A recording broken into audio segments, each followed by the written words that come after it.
सभी को प्रणाम। कृष्णेश दरबार अम्बाला से मैं हूँ पृथ्वी अग्रवाल और आज मैं ऐश्वर्य विज्ञान सीरीज़ कर रहा हूँ। इसमें मैं सबसे पहले एक पोयम को गाकर एक्सप्लेन करता हूँ, फिर एक दोहा, कबीर जी का दोहा या कुछल दोहे को गाता हूँ और उसको बताता हूँ, एक्सप्लेन करता हूँ। फिर 3 मिनट एक्यूपुलर और श्वासियों की प्रैक्टिस करते हैं और उसके बाद हम बांसुरी नाद करते हैं, जो कि कृष्णांश भगवान के पूजा का प्रोसीजर है। तो सबसे पहले हम कौंजनेला संगीत गाकर आज का ये प्रोग्राम स्टार्ट करते हैं। कौंजनेला सलाह। योग एंड योगा से स्टेमिना बढ़ा लो, कष्टों को फिर तुम निपटा लो। योग एंड योगा से स्टेमिना बढ़ा लो, कष्टों को फिर तुम निपटा लो। निरोगी काया को पालो। योग एंड योगा से स्टेमिना बढ़ा लो, योग एंड योगा से किस्मत को चमका लो। रोगों को फिर दूर भगा लो। योग एंड योगा से किस्मत को चमका लो। रोगों को फिर दूर भगा लो। निरोगी काया को पालो। योग एंड योगा से किस्मत को चमका लो। योग एंड योगा से योग्यता बढ़ा लो। योग एंड योगा से योग्यता बढ़ा लो। जीवन को फिर सुखी बना लो। योग एंड योगा से योग्यता बढ़ा लो। जीवन को फिर सुखी बना लो। जीवन को फिर सुखी बना लो। निरोगी काया को पालो। योग एंड योगा से कृष्णांश को जगा लो। परिवार को सुखी बना लो। योग एंड योगा से अपने कृष्णांश को जगा लो। परिवार को सुखी बना लो। योग एंड योगा से कष्टों से मुक्ति पालो। निरोगी भार्या को पालो। योग एंड योगा से कष्ट से मुक्ति पालो। परिवार को फिर तुम संभालो। निरोगी भार्या को पालो। योग एंड योगा से कष्ट से मुक्ति पालो। योग एंड योगा से किस्मत को चमका लो। भार्या को फिर निरोगी कर लो। निरोगी काया को पालो। योग एंड योगा से किस्मत को चमका लो। योग एंड योगा से किस्मत को चमका लो। रोगों को फिर दूर भगा लो। योग एंड योगा से स्टेमिना को बढ़ा लो। कष्टों को फिर तुम निपटा लो। निरोगी काया को पालो। इस पोएम में बताया है योग एंड योगा के बारे में। योग एंड योगा के बेनिफिट्स और उनके इफ़ेक्ट्स को बताया है। तो पहले हम समझते हैं कि योग एंड योगा क्या है। क्या ये लैंग्वेज का फ़र्क है? कि योगा हम इंग्लिश में कह दिया या योग हिंदी में कह दिया, नहीं। योग एंड योगा ये दो अलग अलग टेक्नोलॉजीज़ है। तो सबसे पहले योगा को हम समझते हैं। योगा के बारे में तो हम सब जानते ही हैं, बाबा रामदेव है या इंटरनेशनल योगा डे बनाया जाता है। तो योगा होता है कुछ फिज़िकल एक्सरसाइजेज जिनसे हम अपनी फिज़िकल बॉडी, अपने तन को कुछ हद तक हेल्दी रख सकते हैं, फ्लेक्सिबल रख सकते हैं। अब योग क्या है? तो मान लो मैं सुबह सुबह गया और योगा करके आया, मेरा मन फ्रेश है, मूड फ्रेश है, मैं खुश हूँ।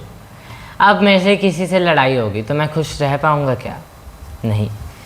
तो योग होता है हमारे मन और बुद्धि के बीच में सिंक्रोनाइजेशन। अगर हमारा मन और बुद्धि यानी कि हमारा माइंड और ब्रेन सिंक्रोनाइजेशन में है, तालमेल में चलते हैं, तो हमें डिसीजन मेकिंग में किसी भी तरीके की प्रॉब्लम नहीं आएगी। अगर हमारा मन और बुद्धि तालमेल में नहीं चलते, एक साथ नहीं चलते, तो हमें कन्फ्यूज़न रहने लगेगा, स्ट्रेस रहने लगेगा, डिसीजन मेकिंग में प्रॉब्लम्स आने लगेगी। ऐसी प्रॉब्लम्स हमें धीरे धीरे आने लगेगी अगर हमारा मन और बुद्धि सिंक्रोनाइजेशन में नहीं है। और ये सिंक्रोनाइजेशन में, तालमेल में तब आते हैं अगर हम योग की प्रैक्टिस करें। तो योग होता है हमारी मेंटल और स्पिरिचुअल बॉडी, मन और बुद्धि को ठीक रखने के लिए। योगा से हम अपनी फिजिकल बॉडी को हेल्दी रख सकते हैं, योग से अपनी मेंटल और स्पिरिचुअल बॉडी को हेल्दी रख सकते हैं। तो इस गीत में यही बताया है कि योग एंड योगा से स्टेमिना को बढ़ा लो, कष्टों को फिर तुम निपटा लो। योग एंड योगा से स्टेमिना को बढ़ा लो, यानी कि अपने अंदर के स्टेमिना को तुम बढ़ा सकते हो योग एंड योगा से। तुम्हारे अंदर कितना स्टेमिना है किसी भी काम को करने के लिए, वो तुम योग एंड योगा से बढ़ा सकते हो और फिर अपने कष्टों को निपटा सकते हो। जब हमारी physical body, mental body, spiritual body सब हेल्दी रहेंगे तो हमें धीरे धीरे कष्ट से भी हम बच जाएंगे, हमें कष्ट भी धीरे धीरे हमारे ख़त्म हो जाएंगे। तो ये था पहले पैराग्राफ में। फिर है योग एंड योगा से किस्मत को चमका लो। किस्मत का बहुत ही ज़्यादा इम्पॉर्टेंट रोल होता है हमारी लाइफ में। हमारी किस्मत में जो लिखा है वो मिलेगा, जो नहीं लिखा वो नहीं मिलेगा। डेस्टिनी, जो हमारी डेस्टिनी हमें दे रही है हमें मिलेगा ही मिलेगा, और जो हमारी डेस्टिनी में नहीं लिखा वो हमें मिल ही नहीं सकता। तो हम अपनी किस्मत को भी बदल सकते हैं योग एंड योगा से। अपनी किस्मत को चमका सकते हैं, अपनी किस्मत को बदल सकते हैं, अपनी डेस्टिनी को मॉडिफाई कर सकते हैं योग एंड योगा से। अब किस्मत का रोल तो हम सब जानते ही हैं, महाभारत में हमें बहुत जगह देखने को मिलता है। जैसे कर्ण है, कर्ण की किस्मत में था कि कोई उसको पानी में से वो गया तो वो गया, और कुंती की किस्मत में था कि उसको इस तरीके से पुत्र होगा और उसको पानी में डालना पड़ेगा, तो उसके साथ ये सब हुआ। उनकी सबकी किस्मत में था कि एक महाभारत होगी, युद्ध होगा, तो उस सब में युद्ध हुआ। तो जो हमारी किस्मत में लिखा है, जो हमारी डेस्टिनी में लिखा है वो होगा ही होगा, कोई बदल नहीं सकता है। हाँ, हम योग एंड योगा से उसको मॉडिफाई कर सकते हैं। जैसे बर्बरी की किस्मत में था कि उसको महाभारत देखनी है, तो उसका सर कटा, लेकिन फिर भी वो महाभारत देख पाया कृष्ण जी के आशीर्वाद की वजह से। तो ये सब किस्मत का रोल है। हमारी किस्मत में जो होगा हम उसको प्राप्त कर सकते हैं, और हम अपनी किस्मत को चमका सकते हैं और उसको मॉडिफाई कर सकते हैं योग एंड योगा से। योग एंड योगा से योग्यता को बढ़ा लो। योग्यता, एलिजिबिलिटी, किसी भी काम को करने की हमारी एलिजिबिलिटी को कहते हैं हम हिंदी में योग्यता। तो योग एंड योगा से हम एलिजिबिलिटी को भी हम बढ़ा सकते हैं। मेरी जितनी ज़्यादा एलिजिबिलिटी होगी मेरा काम में, उतनी ज़्यादा एक्यूरेसी, परफेक्शन, उतना ज़्यादा कम टाइम लगेगा, उतनी ज़्यादा उसकी ब्यूटी आएगी काम की, जितनी ज़्यादा मेरे अंदर उस काम के लिए एफिशिएंसी होगी। तो योग एंड योगा से हम अपनी अंदर की एलिजिबिलिटी, योग्यता को भी बढ़ा सकते हैं। फिर और योग एंड योगा से अपने कृष्णांश को जगा लो। कौन है कृष्णांश? कृष्णांश है महाविष्णु। महाविष्णु जब धरती पे आते हैं तब वो कृष्णांश कहलाते हैं। हवा की ऊर्जा है महाविष्णु, कृष्णाज भगवान ही है हवा की ऊर्जा। इस एटमॉस्फेयर में, इस हवा में एक ऊर्जा है, एनर्जी है, जिसको हम सांस लेते हैं, छोड़ते हैं, तो ऊर्जा, हम ऊर्जा लेते हैं ना, तो उस ऊर्जा का नाम ही है कृष्णांश। अगर हम उसको जागृत करना, उस कृष्णांश एनर्जी को यूज़ करना सीख लें, तो हमारी सांस ही हमारे लिए मेडिसिन बन सकती है। हमें किसी भी एक्सटर्नल मेडिसिन की ज़रूरत ही नहीं पड़ेगी। कोई भी बीमारी हुई, हमारी सांस हमारे लिए मेडिसिन का काम करने लगेगी। और धीरे धीरे धीरे जितनी ज़्यादा प्रैक्टिस होगी उतनी ज़्यादा प्रिकॉशंस आने लगेगी, प्रिवेंशंस होने लगेगी, यानी कि बीमारियां आएंगी ही नहीं।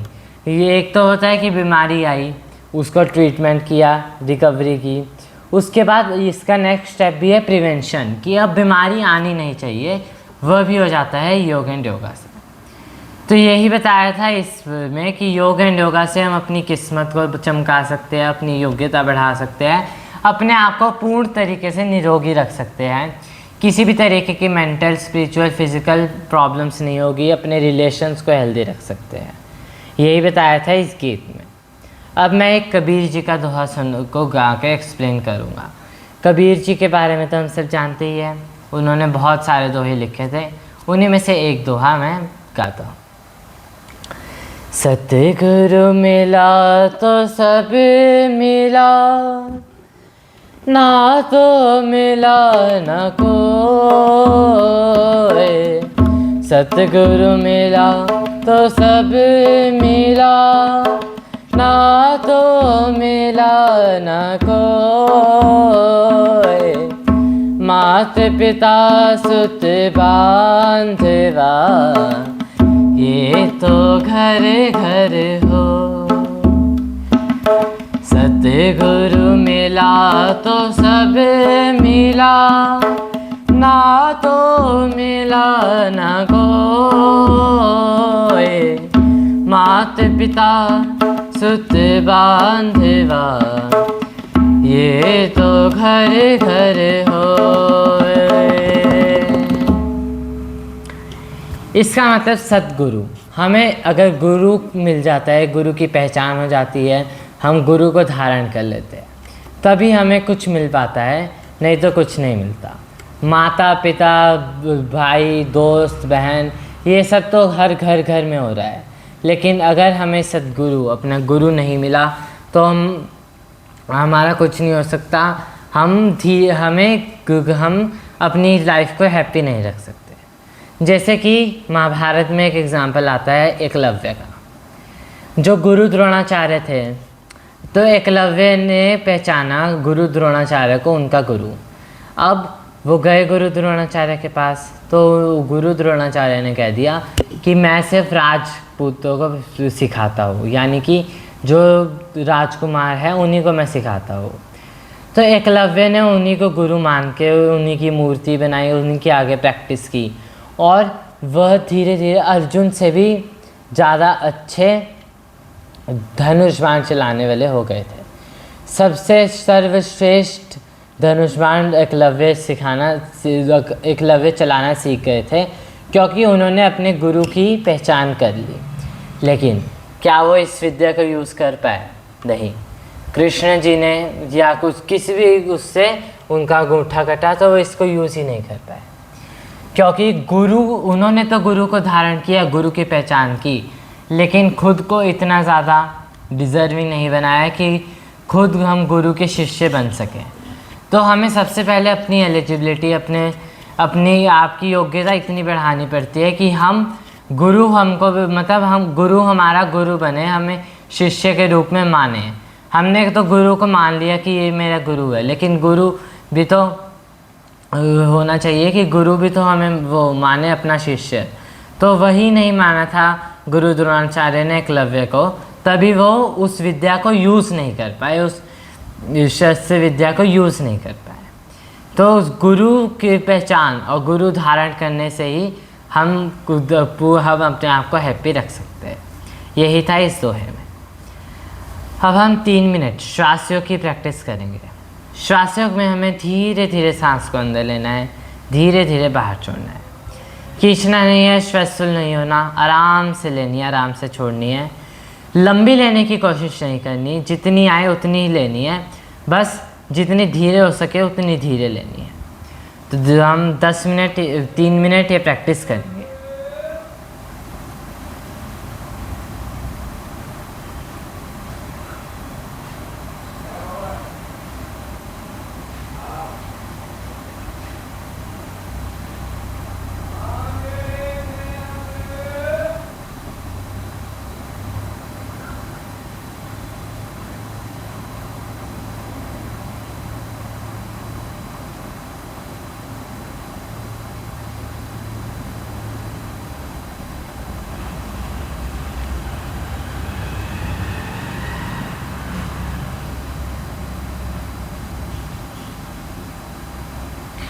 ये मैंने एक सांस ली। जब मैं हाथ को ऊपर ले जा रहा था तब उसी स्पीड से मैं सांस को इनहेल कर रहा था, और जब मैं हाथ को नीचे ले जा रहा था तब उसी स्पीड से मैं सांस को एक्सहेल कर रहा था। धीरे धीरे प्रैक्टिस करने से लंबी होती जाएगी। अभी इतनी सी ही आएगी, लेकिन हमें धीरे धीरे लेते हैं, प्रैक्टिस करते रहना है, धीरे धीरे लंबी होती जाएगी।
तो 3 मिनट हमने ये प्रैक्टिस करी। श्वास योग कहते हैं इसको।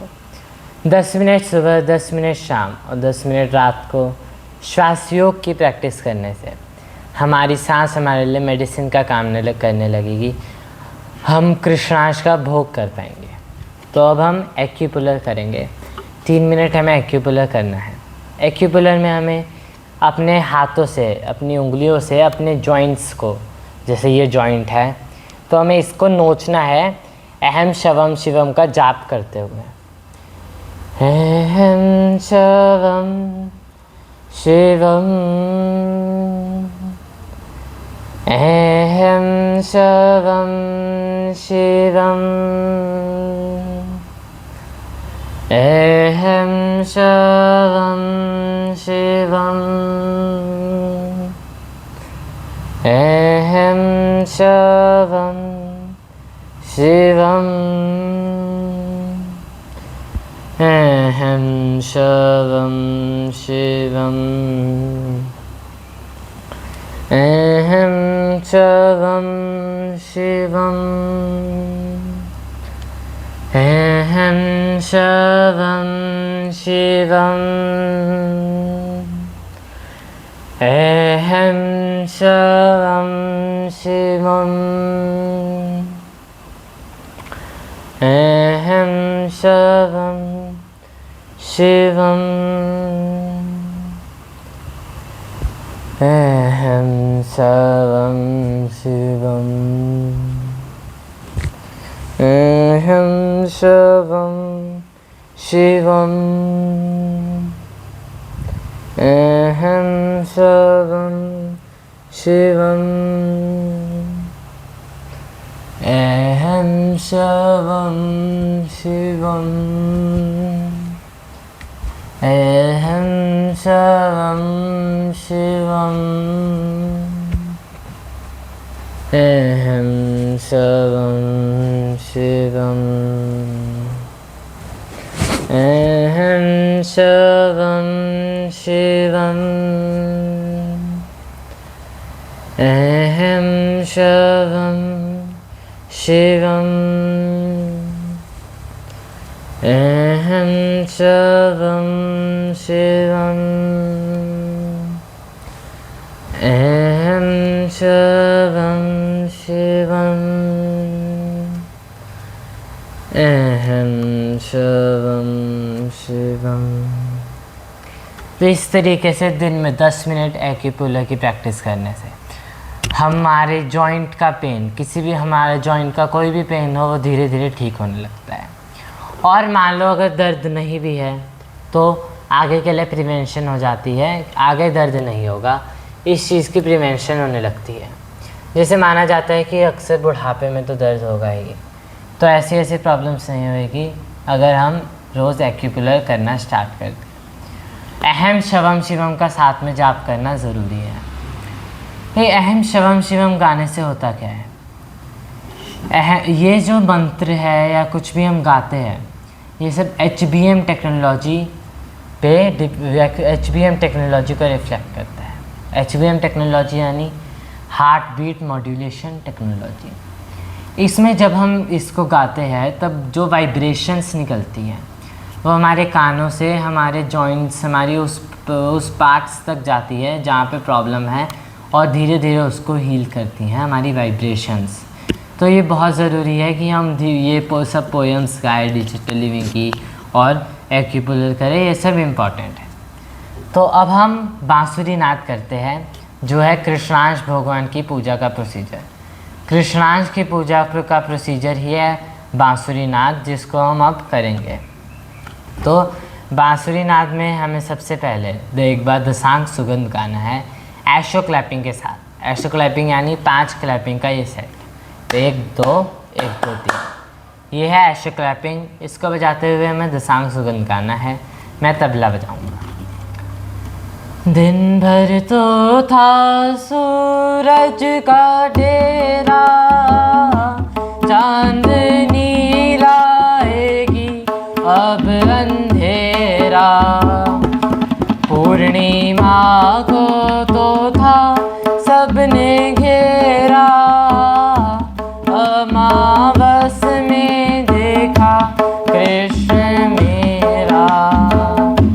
कृष्णांचा का हुआ तब सवेरा, अश्वनी सुगंध को जिसने बिखेरा।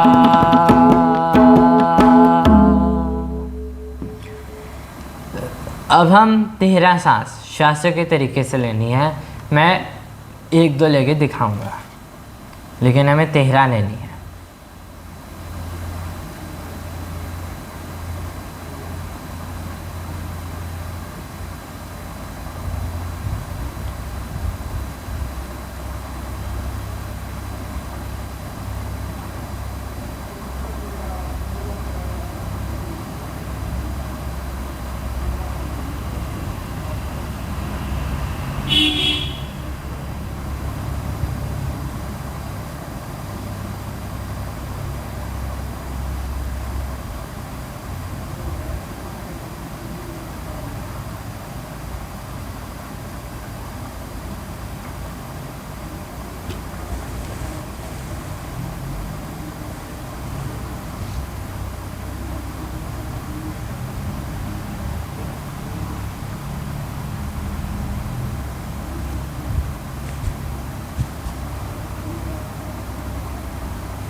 तो हमें 13 सांस इस तरीके से श्वासों के तरीके से लेनी है।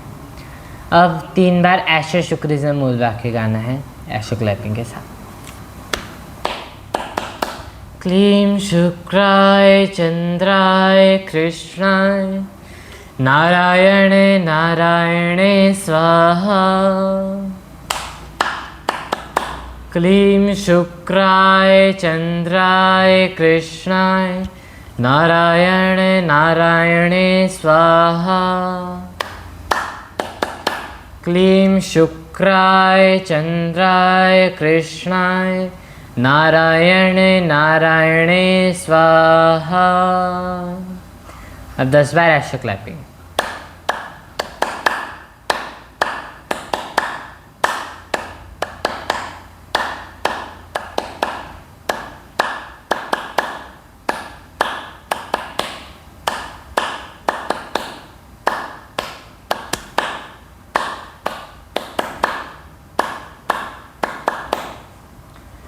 अब फिर से एक सांस श्वासों के तरीके से।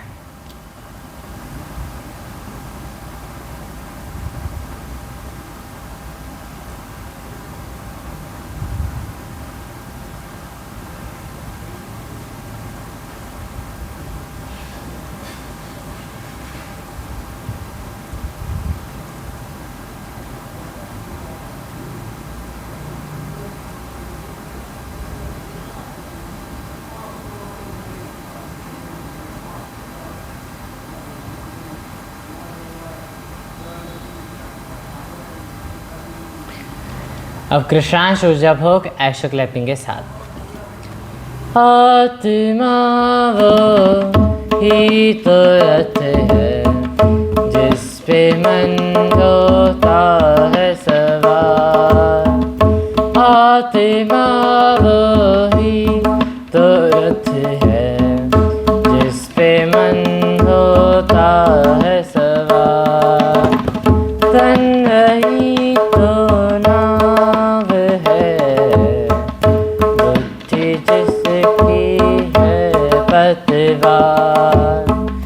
मन है गठर कर्म फलों का समय से पैदा होता विचार। बुद्धि फिर दिशा दिखाए नाव को जैसे चाहे न जाए। नाव भंवर में नाव फंस जाए इतना तो कर लो इस बार। कर्म फलों का गट्ठर जो लाए उसको तो कम कर लो इस बार। पैदा हुआ जब बंद थी मुट्ठी जाऊं जब खुले रहे ना हाथ। जो लाया हूँ खर्च है करने बड़े नामा तुम देना साथ।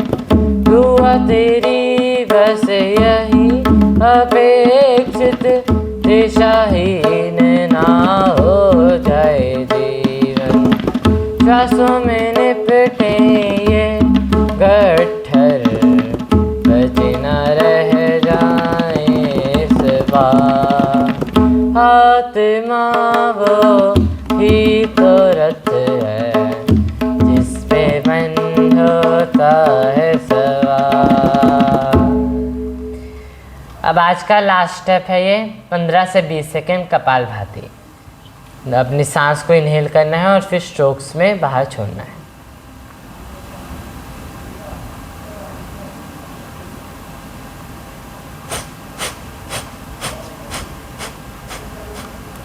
बाहर छोड़ते हुए नाभि को झटके से अंदर लेना है, झटके से छोड़नी है और नाभि को अंदर ले जाना है।